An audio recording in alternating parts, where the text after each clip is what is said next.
రాష్ట్రంలో పేదల ఆహార భద్రతకు ప్రభుత్వం పెద్దపీట వేసింది. దారిద్ర్య రేఖకు దిగువన ఉన్న తెల్ల రేషన్ కార్డు కలిగిన కుటుంబాలకు సన్నబియ్యం పంపిణీ ప్రారంభం కానుంది. 2 రోజుల కిందట హుజూర్ నగర్ వేదికగా ముఖ్యమంత్రి రేవంత్ రెడ్డి లాంఛనంగా ప్రారంభించిన సన్నబియ్యం పంపిణీ ఇవాళ హైదరాబాద్ మినహా అన్ని జిల్లాల్లో ఆరంభం కానుంది.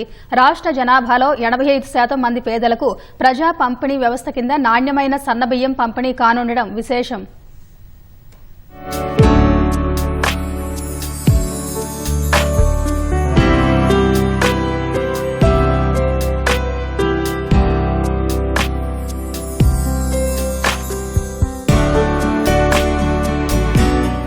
రాష్ట్రంలో ప్రజా పంపిణీ వ్యవస్థలో విప్లవాత్మకమైన మార్పు.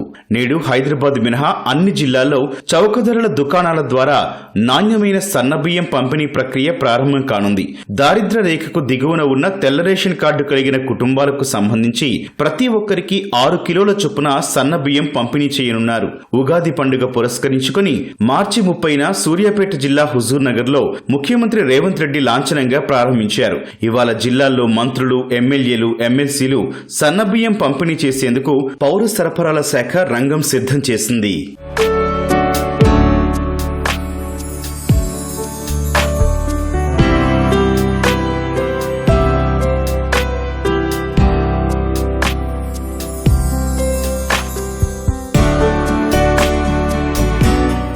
ఇప్పటికే అన్ని జిల్లాల్లో 17,500కు పైగా చౌక ధరల దుకాణాలకు సన్నబియ్యం చేరవేసిన పౌర సరఫరాల శాఖ దొడ్డు బియ్యం బదులు సన్నబియ్యం పంపిణీ చేయనుంది. ప్రస్తుతం 2.85 కోట్ల మంది లబ్ధిదారులు ఉండగా ఇటీవల ప్రభుత్వం ఇచ్చిన అవకాశంతో రేషన్ కార్డు లేని కుటుంబాలు చేసుకున్న దరఖాస్తులు 30 లక్షల వరకు ఉన్నాయి. త్వరలో కొత్త రేషన్ కార్డులు ఇవ్వాలని నిర్ణయించిన దృష్ట్యా ఆ సంఖ్య 3.10 కోట్లకు చేరనుంది. ఫలితంగా 85% పేదలకు నాణ్యమైన సన్నబియ్యం పంపిణీ చేయనున్నామని ప్రభుత్వ వర్గాలు తెలిపాయి. ఇప్పటికే రాష్ట్ర వ్యాప్తంగా నాణ్యమైన సన్నబియ్యం పంపిణీ విధానాల మార్పు గురించి చౌక ధరల దుకాణాల డీలర్లకు పౌర సరఫరాల శాఖ అవగాహన కల్పించింది.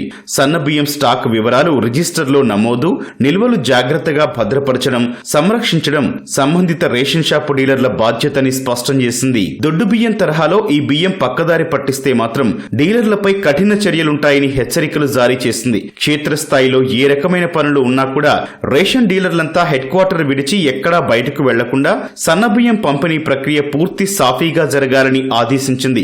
ఇక హైదరాబాద్ స్థానిక సంస్థల కోటా సంబంధించి ఎమ్మెల్సీ ఎన్నికల కోడ్ అమల్లో ఉన్న దృష్ట్యా ఈ జిల్లాలో ప్రజా పంపిణీ వ్యవస్థ కింద సన్నబియ్యం బదులు ముతక బియ్యం, దొడ్డు బియ్యం పంపిణీ కోసం పౌర సరఫరాల శాఖ అవసరమైన చర్యలు తీసుకుంది. త్వరలో కొత్త రేషన్ కార్డుల జారీ కోసం పౌర సరఫరాల శాఖ అధికారులు విస్తృత కసరత్తు చేస్తున్నారు. అర్హులైన ప్రతి కుటుంబానికి రేషన్ కార్డు ఇస్తామని ముఖ్యమంత్రి, మంత్రి ఉత్తమ్ సైతం పదే చెబుతుండటంతో ఆశావహుల్లో కొత్త ఆశలు చిగురిస్తున్నాయి. దేశంలో ఈ తరహా వినూత్న ప్రయోగం చేపట్టడం రాష్ట్రంలోనే తొలిసారి కావడం విశేషం.